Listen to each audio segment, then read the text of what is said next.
I care about this league, this game, and every single player who makes the WNBA what it is. So we value feedback, we listen to criticism, we remain committed to. Imagine holding a pen directly above a paper that guarantees you $20 million in cold, untouchable cash. Your hand hovers there for a moment.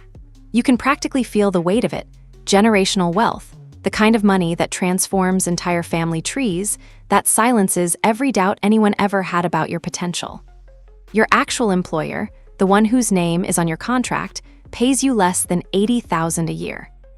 Yet with complete calm, you slide that contract back across the glass table without signing your name. It sounds like pure financial insanity. The kind of inexplicable decision that makes elite talent agents scream into their phones behind closed doors, that leaves venture capitalists checking their math twice because the numbers simply don't add up. But when Caitlin Clark turned down a historic, earth-shattering offseason payout that would have instantly crowned her the highest-earning female team athlete on the planet, she didn't hesitate for a single second. What followed that quiet refusal wasn't celebration. It was something far more explosive. An unprecedented meltdown inside the highest offices of professional women's basketball, triggering a massive wave of panic that rocked the entire sports business establishment to its absolute core. This is the story of how one 22-year-old rookie completely dismantled an entire power structure that had stood unchallenged for decades. The moment news broke that Caitlin Clark had rejected the $20 million package, the WNBA's Manhattan headquarters descended into absolute chaos. Commissioner Kathy Engelbert and top league executives didn't schedule a routine meeting. They reportedly entered emergency crisis mode, the kind of high-alert status typically reserved for existential threats. Behind closed conference room doors, the mood shifted from celebrating her incredible rookie achievements to total structural panic that nobody could quite articulate. What made this moment so unprecedented wasn't simply that a player had declined money. It was who was declining it, and what that refusal represented to an entire ecosystem operating under decades-old assumptions about power and control. For nearly 50 years, professional sports leagues functioned under an unspoken law.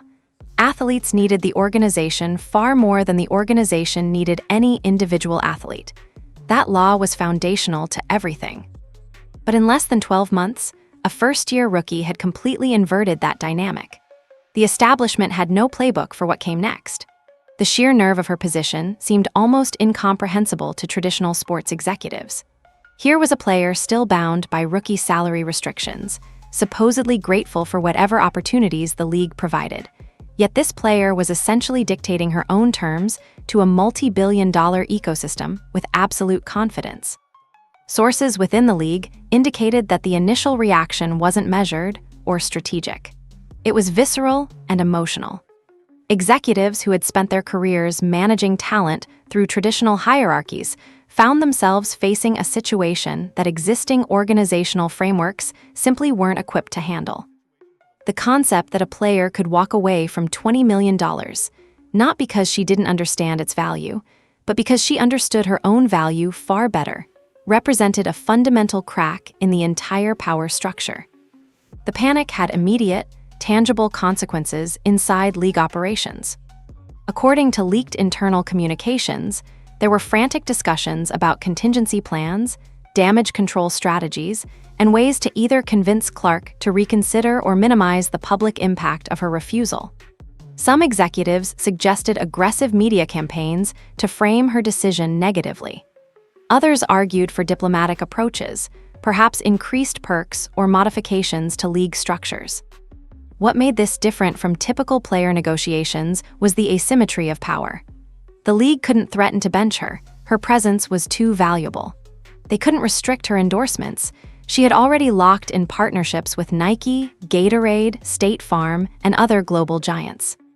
They couldn't claim she didn't understand the offer. The clarity of her rejection suggested she understood it perfectly and had calculated that accepting it would compromise something far more important. What really terrified league leadership was understanding that they were rapidly losing their absolute authority over the face of their sport.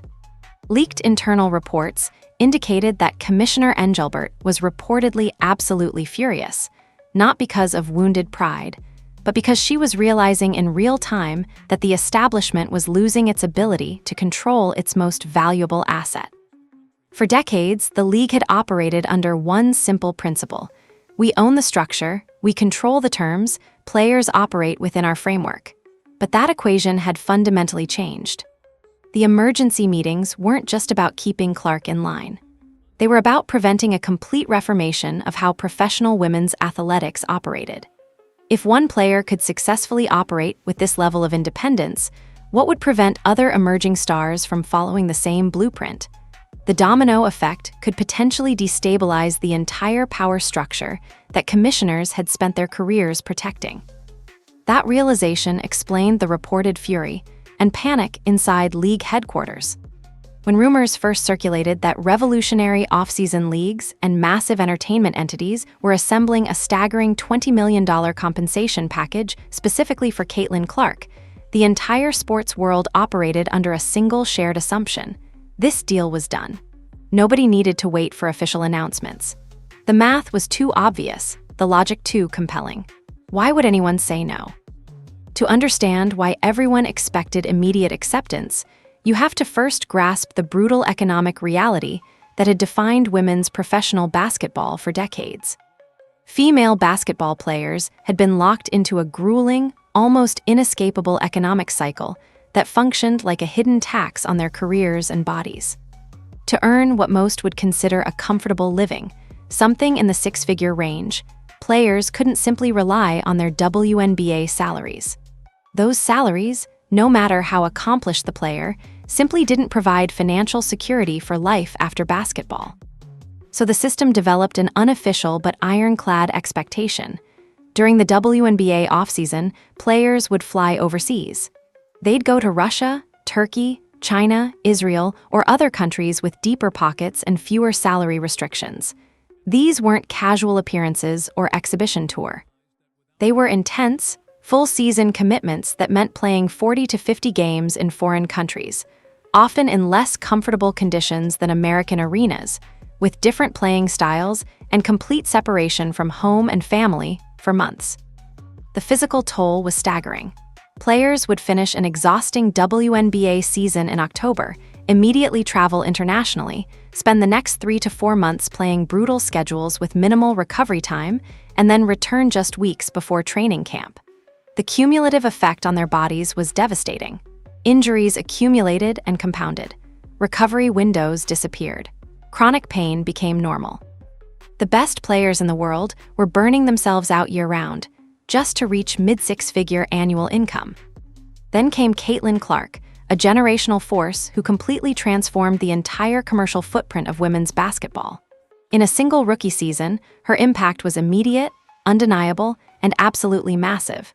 TV viewership numbers skyrocketed when she played. Networks saw ratings increases they had never experienced. She sold out NBA-sized arenas across the nation. Opposing team stadiums suddenly needed extra security to manage overflow crowds. Every venue experienced record-breaking merchandise sales, concession revenue, and ticket demand that exceeded all expectations. Corporate investment flooded into women's basketball in unprecedented quantities. Television networks began bidding more aggressively for broadcast rights. The entire economic landscape shifted measurably because of her presence on the court. She was a generational talent, the kind of player that comes around once or twice in a century, who elevated everyone around her and the entire sport itself. Yet due to the WNBA's rigid collective bargaining agreement, her actual baseline compensation as a first-year player was capped at roughly $76,000. She was generating hundreds of millions of dollars in additional revenue, and she was legally restricted from earning more than a middle-class professional salary. The disparity was almost obscene in its unfairness. When independent off-season leagues began assembling the $20 million package, industry experts didn't need to deliberate. The math made perfect sense. From every rational financial perspective, the signature seemed a foregone conclusion. Everyone assumed the deal was already signed.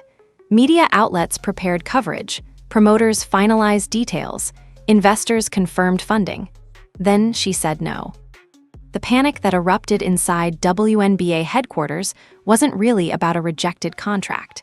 That's what made the situation so genuinely frightening to league leadership. The surface-level narrative, a player declining money, was almost irrelevant to what the decision actually represented. What terrified executives was far more fundamental. They suddenly understood that they were rapidly losing their absolute authority over the face of their sport. Caitlin Clark had become the primary catalyst, driving the WNBA's unprecedented financial boom. Every metric moved upward in her presence. Broadcast rights valuations that had stagnated for years suddenly became valuable commodities that networks would bid serious money to acquire. Merchandise sales exploded beyond inventory capacity.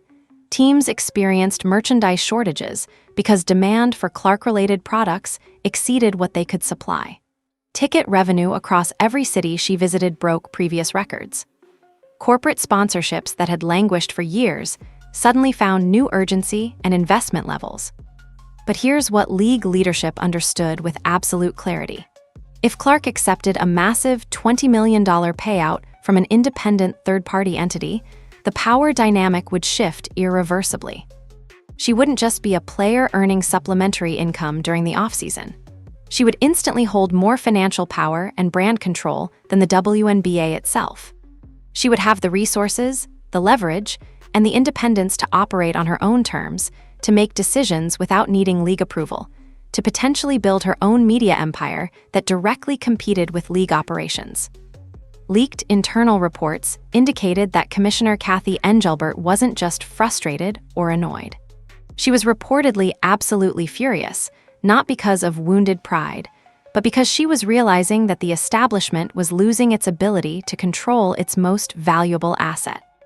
For decades, the league had operated under one simple principle. We own the structure, we control the terms, players operate within our framework. But that equation had fundamentally changed. The underlying corporate fear was overwhelming in its scope. The concern wasn't just about Clark individually. It was about what her independence would establish as precedent. If a single rookie could completely bypass traditional league structures, command astronomical wages on her own terms, and operate as an independent media entity with her own sponsorship portfolio, the entire salary cap framework would begin to destabilize. If one player could successfully operate outside the system, why not others? Board members realized they were no longer dealing with just an elite rookie point guard. They were confronting an economic powerhouse who held all the cards and fundamentally didn't need their permission to build her career. This realization triggered existential panic in corporate offices. The power structure that had been so stable, so unquestioned, so fundamental to how sports business operated, was suddenly revealed to be contingent on athlete compliance that was no longer guaranteed. Executives began to understand that the traditional playbook was completely inadequate for this moment. They couldn't force compliance. They couldn't threaten career consequences. They couldn't publicly criticize her without appearing petty. They couldn't restrict her opportunities because she had created her own. The leverage that management had always relied on, the implicit threat that refusing their terms would damage your career, had been completely neutralized by her direct access to massive corporate sponsors and independent revenue streams. What made this realization even more disturbing was understanding that this shift wasn't temporary. This was a fundamental inversion of power in professional sports, and once it occurred, there was no going back. The establishment could only adapt or fight a losing battle. While corporate executives held tense late-night strategy sessions in Manhattan, veteran players across the WNBA were experiencing something far more visceral: resentment, jealousy, and a sense of profound betrayal by someone they believed was disrespecting the sacrifices that had built women's basketball. The reaction inside locker rooms was equally explosive, though motivated by entirely different concerns than league leadership. For decades, the veterans of the WNBA had fought for every single incremental gain the league had achieved. These players had endured brutal conditions, fought for basic accommodations like charter flights instead of commercial travel, pushed for improved facilities, negotiated for increased salary caps, and sacrificed their bodies year after year without the kind of media attention that Clark seemed to receive automatically. They had built women's basketball from essentially nothing, had played in half-empty arenas, had earned barely livable salaries, and had done all of this while watching the men's game receive exponentially more recognition. Now here was Clark, a first-year rookie, receiving unprecedented media adoration and corporate backing, getting featured in national commercials during NFL broadcasts, securing massive endorsement deals with global brands. From the perspective of veteran players who had sacrificed everything to advance the sport, Clark's situation looked almost obscene in its unfairness. And when she rejected the $20 million offer, instead of being grateful for the opportunity to elevate herself and the league, the narrative shifted into hostile territory. Anonymous sources within player circles began floating hostile narratives to sports outlets. Clark was acting bigger than the game itself. She was disregarding the historic efforts of the legends who had paved the way for her to even exist as a professional athlete. She was being arrogant, entitled, and dismissive of the opportunity to help elevate her peers. The narrative attempted to frame her structural independence as arrogance, as disrespect toward the women who had fought so hard. On the court, the resentment manifested in different ways. Opposing players began targeting her with hyper-physical play that went just beyond what would typically be considered normal defensive intensity. Hard fouls that were technically legal but clearly designed to send a message. Physical contact that pushed boundaries. The subtext was unmistakable. We're going to make you understand that you're not bigger than this league, that you need to respect what came before you. In press conferences and media appearances, established stars offered sharp, passive-aggressive remarks that publicly questioned Clark's commitment to growing the women's game. They suggested that by declining the $20 million offer, she was denying fellow athletes economic opportunities. They framed her refusal as selfish, as missing a chance to be a team player. Every comment was carefully constructed to appear reasonable on the surface while actually being designed to create social pressure. The organized media campaign was clearly designed to accomplish one objective: to make Clark uncomfortable enough, embarrassed enough, or guilty enough that she would reconsider her decision. The implied message was clear: if you don't play ball with us, we will make your professional life difficult. We will target you physically. We will question your character publicly. We will create a hostile environment that makes you regret your independence. The entire campaign was predicated on a single assumption: that Clark, like every other athlete before her, would eventually surrender to social pressure and accept the terms that the establishment demanded. But what they hadn't anticipated was that Clark's refusal wasn't an emotional decision that could be undermined by social pressure. It was a calculated, strategic business decision made in consultation with advisors who understood leverage far better than traditional sports management did. To truly understand why Caitlin Clark turned down a sum of money that could fundamentally change the trajectory of entire generations of family wealth, you have to examine the long-term master strategy that her inner circle had carefully crafted. The decision wasn't impulsive or emotional. It was the result of sophisticated business planning that understood something about elite branding that the establishment had completely overlooked. Clark and her advisors realized a fundamental rule of contemporary celebrity management: physical exhaustion and overexposure are the quickest ways to destroy a legacy. Playing a non-stop 40-game WNBA season is already an intense, grueling commitment. The travel is relentless. The physical demands are extreme. Recovery time is minimal. Add an intense winter league with another 40 to 50 games, and you're looking at a professional athlete operating without meaningful rest for virtually 12 consecutive months. That's not opportunity. That's burnout management disguised as a financial offer. What happens to athletes who pursue maximum income through constant playing? Their bodies deteriorate. Injuries accumulate and compound. Recovery windows close. Performance degrades. And once performance starts declining, the entire economic model collapses because a significant portion of an athlete's market value is contingent on being visibly exceptional on the court. An injured or exhausted version of Caitlin Clark is exponentially less valuable to sponsors, networks, and audiences than a healthy, dominant version operating at peak performance. But here's the crucial factor that most people missed. Clark had already secured massive, historic long-term endorsement deals with global giants that made the $20 million offseason package almost irrelevant to her financial security. She had locked in agreements with Nike, one of the world's largest athletic apparel companies. She had partnerships with Gatorade, State Farm, Wilson Sports Equipment, and Buick Automotive. These weren't simple appearance deals or basic sponsorship arrangements. They were complex agreements packed with long-term equity, global marketing campaigns, international distribution rights, and royalty structures that would pay her continuously for years, potentially decades. The financial implications were staggering. Her endorsement portfolio, when properly structured with equity participation and royalty components, could potentially dwarf what a standard playing contract could ever provide. But here's the critical understanding that most people miss about elite branding. Those sponsorships only maintain their value if the athlete remains visibly excellent, culturally relevant, and physically dominant. An exhausted, injured, or overexposed version of Clark diminishes the value of every single one of those endorsement partnerships. By accepting the $20 million offseason payout, Clark would be accepting immediate cash while jeopardizing hundreds of millions in future corporate capital. A significant injury during an off-season tournament could potentially derail her entire career trajectory. A stress injury, a chronic condition, or even just a season or two of diminished performance could tank the long-term value of her Nike deal, her Gatorade partnership, her entire endorsement portfolio.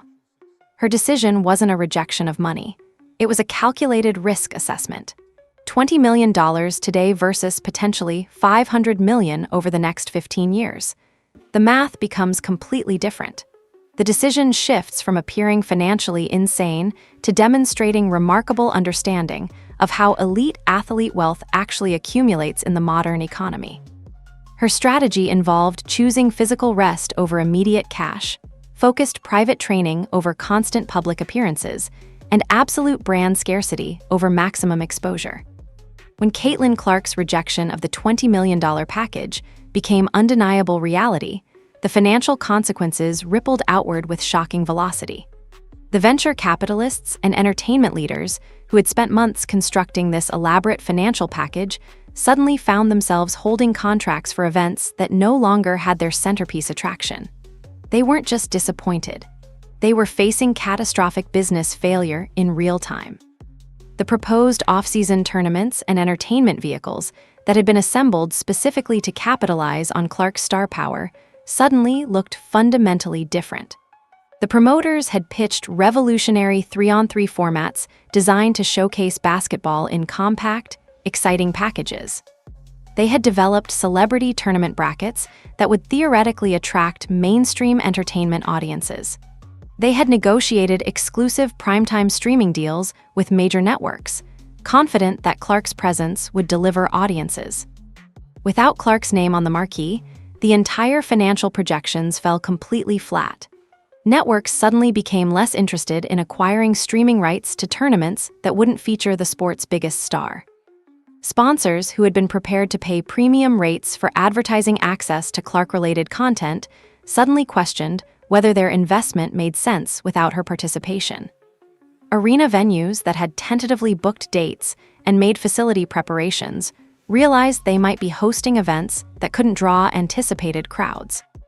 The executives desperately tried to salvage the venture by elevating their offers and restructuring their approach. They began offering equity stakes in the enterprises themselves, not just paying fees. They promised private jet travel, completely eliminating the commercial travel burden. They structured performance bonuses that would pay additional money if viewership targets were met. They offered complete editorial authority over broadcast presentations, giving Clark control over how she was portrayed. It was a comprehensive, aggressive negotiation strategy designed to address every possible objection. But every elevated offer, every sweetened deal, every additional incentive met the exact same response from Clark's camp: a polite, immovable rejection. The consistency of the refusal was almost more devastating than a simple no would have been. It suggested not reluctance or negotiation posturing, but fundamental disinterest in the entire enterprise at any price point. The failure of these high-stakes negotiations sent shock waves through the sports investment world in ways that extended far beyond the specific failed tournament ventures. It proved something that venture capitalists had assumed was impossible. Direct access to the most valuable athlete in women's sports could not be bought with quick cash, equity offers, or even creative deal structuring. The leverage that money had traditionally provided in athlete negotiations had been completely neutralized.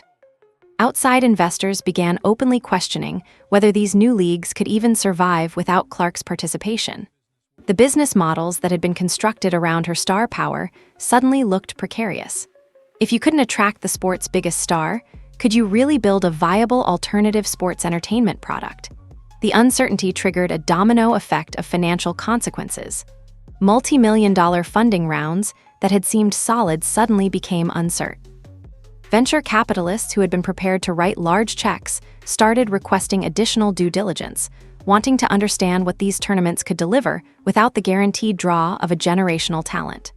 Some investors began threatening to withdraw funding entirely, viewing the Clark rejection as a fundamental indictment of the entire business model. Promotional companies faced budget crises. Marketing agencies that had developed entire campaign strategies suddenly needed to pivot. Venue operators faced unexpected cost burdens. As the reality of Clark's decisions settled across the industry and outside investors grappled with the consequences of her rejection, a subtle but unmistakable media smear effort began to take shape across sports talk shows, online publications, and industry gossip networks. It was orchestrated with enough deniability that nobody could point to a single person clearly directing it, yet coordinated enough that the messaging remained consistent and increasingly aggressive. Strategic leaks from anonymous executive sources began questioning Clark's commitment to growing the women's game. The narrative being pushed was carefully constructed to appear concerned rather than hostile, to seem like it was coming from people who cared deeply about women's basketball's future and were troubled by what they perceived as her selfishness. Reports claimed that by walking away from the $20 million deal, Clark was denying fellow athletes the economic opportunities that would have inevitably followed her participation. If she had played in a successful offseason league backed by her stardom, the reasoning went other WNBA players would have had opportunities to participate in similar tournaments, to build their own brands, to access higher-paying ventures. Her refusal wasn't just about her personal career strategy. It was a missed opportunity to elevate the entire sisterhood of female athletes.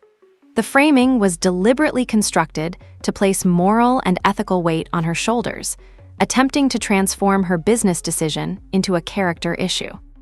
Some commentators suggested that Clark had a responsibility to the women who came before her, to the players who fought for equality and basic respect, to use her incredible platform and leverage for the collective good rather than for personal strategic advantage. The implicit accusation was that she was selfish, ungrateful, and disconnected from the broader mission of advancing women's sports. The corporate narrative was deliberately crafted to place the weight of an entire sport's financial evolution squarely on her shoulders. However, what the architects of this media campaign didn't fully anticipate was how their strategy would interact with Clark's approach to public relations and media management. She remained completely unshakable throughout the entire smear effort. She refused to issue defensive public statements explaining her reasoning. She didn't engage in social media disputes or respond to provocative media questions. She didn't leak counter-narratives or attempt to shape public opinion in her favor. Instead, she maintained absolute silence, letting her team handle the business architecture while she vanished into private training facilities. She appeared in public only for her actual professional obligations: games, sponsored events, official league appearances. She gave no interviews, made no social media posts, and offered no public commentary on the media narrative surrounding her decision. This refusal to give her critics any emotional reaction rendered every public pressure tactic completely useless. The media smear campaign had been constructed around the assumption that Clark would eventually feel compelled to defend herself, to explain her position, to address the accusations. But by refusing to engage at all, she essentially removed the entire dynamic that made the pressure campaign effective. There was no controversy to feed because she wasn't participating in the argument. Her unwillingness to defend herself suggested a kind of confidence that transcended the need for public validation. It implied that she was so secure in her position, so confident in her strategy, that she literally didn't see the criticism as worth acknowledging. Every attempt to pressure her simply demonstrated that pressure tactics were based on a fundamental misunderstanding of her priorities and motivations. What the entire situation, from the initial rejection through the failed negotiations to the orchestrated media campaigns, actually revealed was something far more fundamental than a single player's business decision. It exposed a complete inversion of the power structure that had governed professional sports for nearly half a century. For 40 or more years, the foundational assumption of professional sports management had remained virtually unchallenged. Athletes need the league far more than the league needs any individual athlete. This assumption had always been the psychological bedrock upon which every negotiation was conducted, every contract was structured, and every management decision was justified. Commissioners and executives operated from this fundamental position.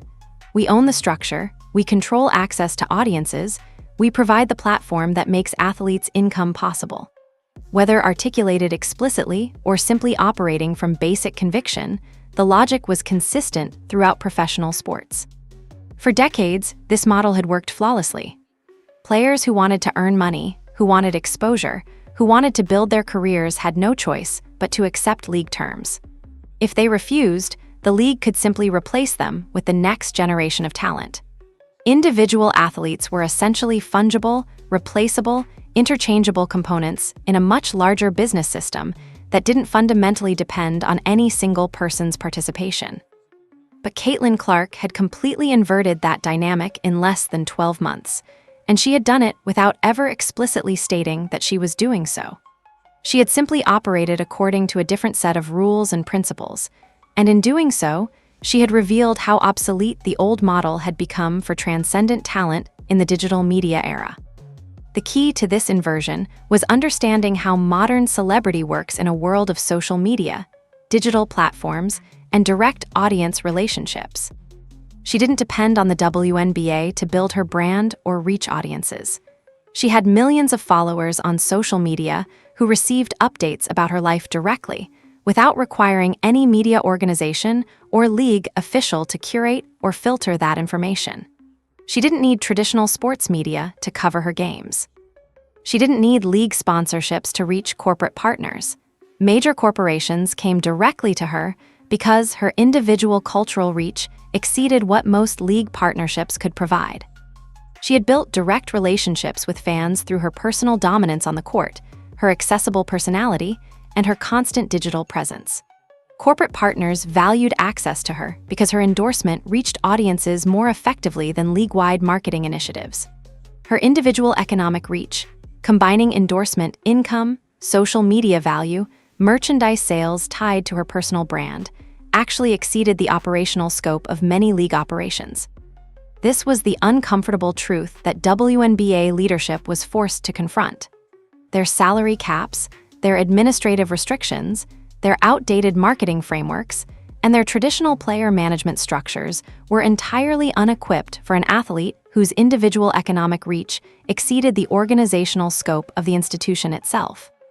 The commissioner's reported outburst represented the painful realization that the traditional corporate playbook had been rendered completely obsolete by a 22-year-old rookie who understood power dynamics better than executives with decades of professional experience. Nobody actually forced this change. There was no explicit confrontation, no public declaration that the old system was being dismantled. Clark simply operated according to new principles of personal agency and direct market power. And in doing so, she revealed that the old system had already become irrelevant for transcendent talent.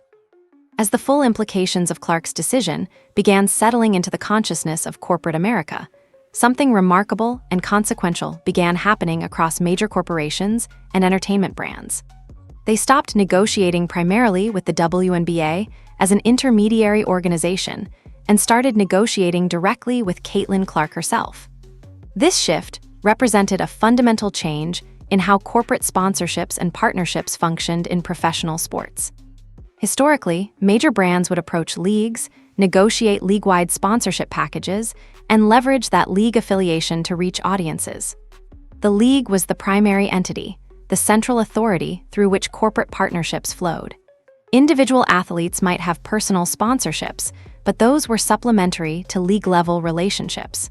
The entire structure was designed with the league at the center of every commercial interaction. Fortune 500 companies began recognizing something that venture capitalists had learned the hard way. Direct access to Caitlin Clark's brand, her audience, and her cultural influence was actually worth more than traditional league sponsorships. Her individual reach was more valuable, more targeted, and more authentic than any league-wide marketing initiative. When she wore a particular brand, her millions of followers took notice. When she appeared in an advertisement, it carried credibility that traditional sports commercials didn't possess. So major corporations began bypassing league offices altogether, instead approaching Clark's management directly to negotiate exclusive partnerships. These weren't simple appearance deals where the athlete showed up to an event wearing company apparel. They were comprehensive agreements that included custom product lines designed specifically around Clark's image and personal brand. Global advertising campaigns that featured her as the central focus rather than as one of many league athletes. Premium partnership tiers that gave companies exclusive access to her for specific marketing initiatives.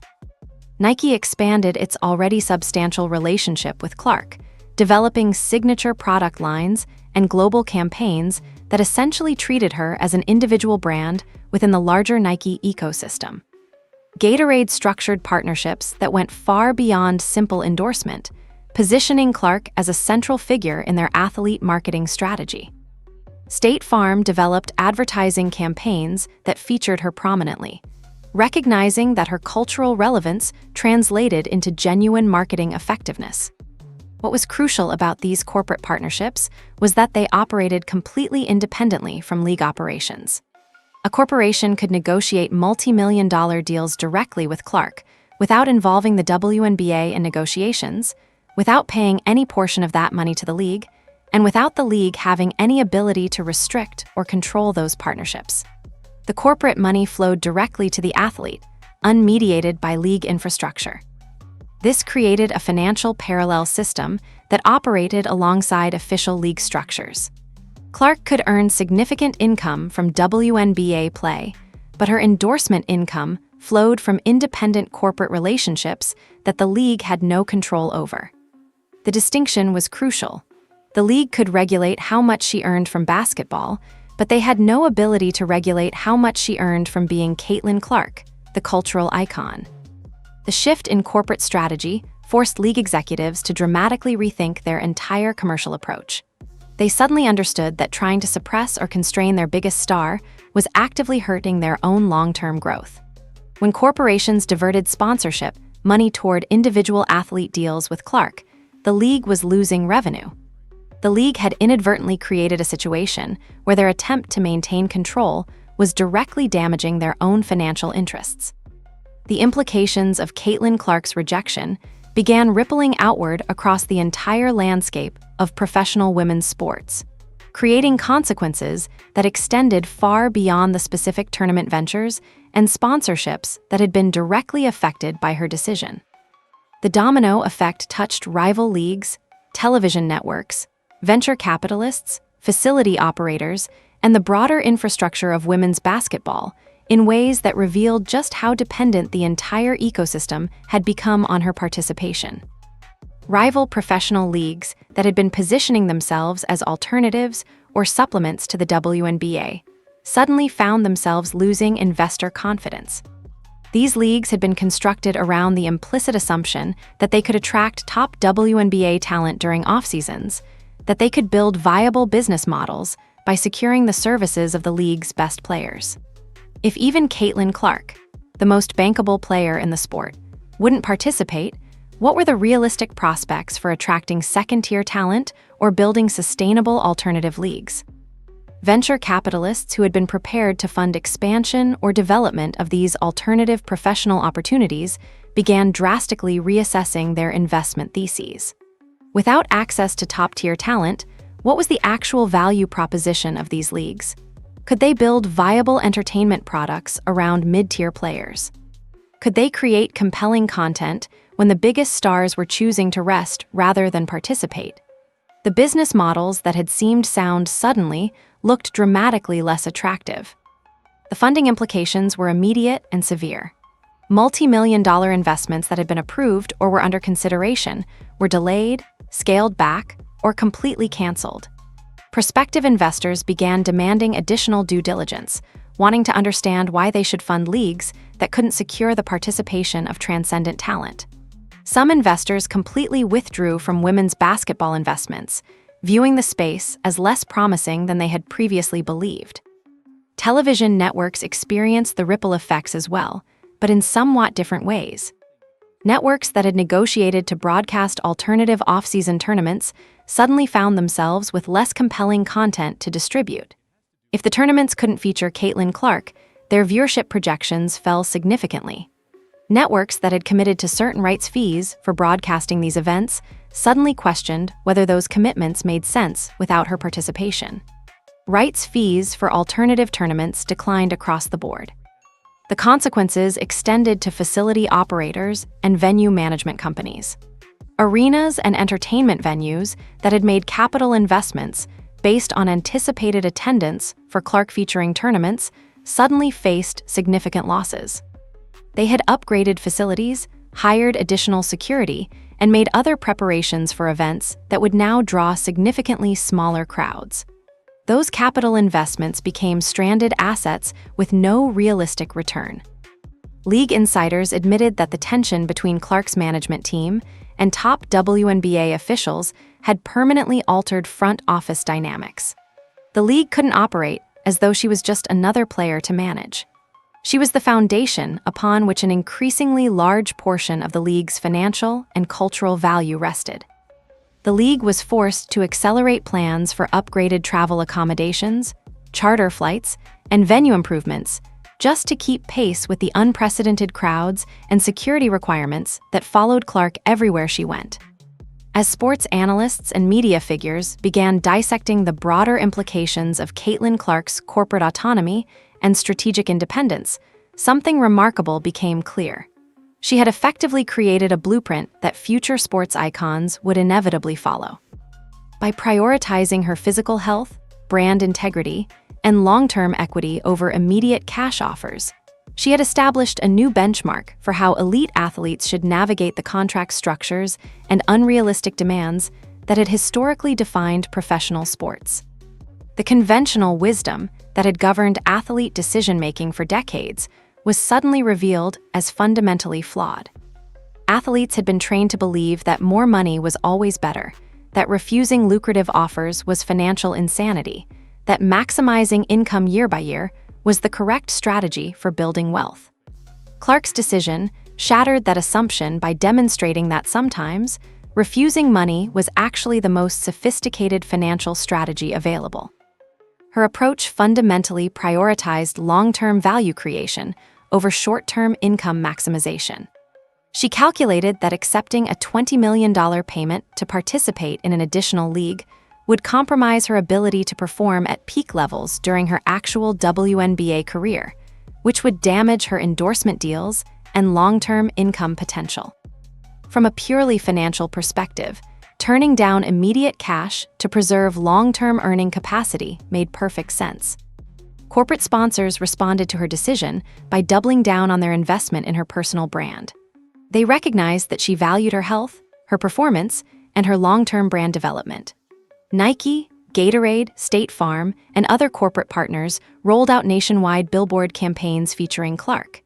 They secured exclusive commercial spots during major NFL broadcasts, essentially giving her access to audiences larger than traditional women's basketball audiences. They developed signature product lines that sold out within seconds of release. The sheer volume of her commercial success proved something fundamentally important. An athlete does not need to play 12 months a year to maintain global cultural relevance. In fact, the opposite often proves true. Her strategic absence during the offseason created an unbelievable level of anticipation for her return to the court. Fans who would have seen her constantly throughout the year actually found themselves more hungry to watch her play when she returned after a rest period. Every time she stepped out of the public eye, her market value actually increased. The principle of strategic scarcity proved dramatically more powerful than the principle of constant exposure. Traditional media and athlete management had always operated from the assumption that more visibility equals more value. But Clark demonstrated that strategic absence, when managed correctly, actually creates more demand and higher market valuations. This reality drove her corporate detractors mad. They had been operating from traditional assumptions about athlete marketing: maximize appearances, maintain constant visibility, build audience familiarity through repeated exposure. But Clark's strategy inverted those assumptions. Less visibility created more desire. Strategic absence created more demand. Limited availability created higher perceived value. When rival executives attempted one final time to approach her team with an even larger restructured financial package that included direct equity stakes in the ventures, media network rights, and private investment fund participation, the response remained unchanged. Clark's team made it abundantly clear that her focus was entirely on reclaiming her physical strength, dominating on the basketball court, and maintaining complete control over her long-term career trajectory. The rejection signaled something crucial. Money at any level wasn't the primary variable driving her decision-making. When rival executives tried one final time to approach Clark's team with an even larger, more elaborately restructured financial package, they were essentially making a last-ditch effort to overcome an obstacle they still didn't fully understand.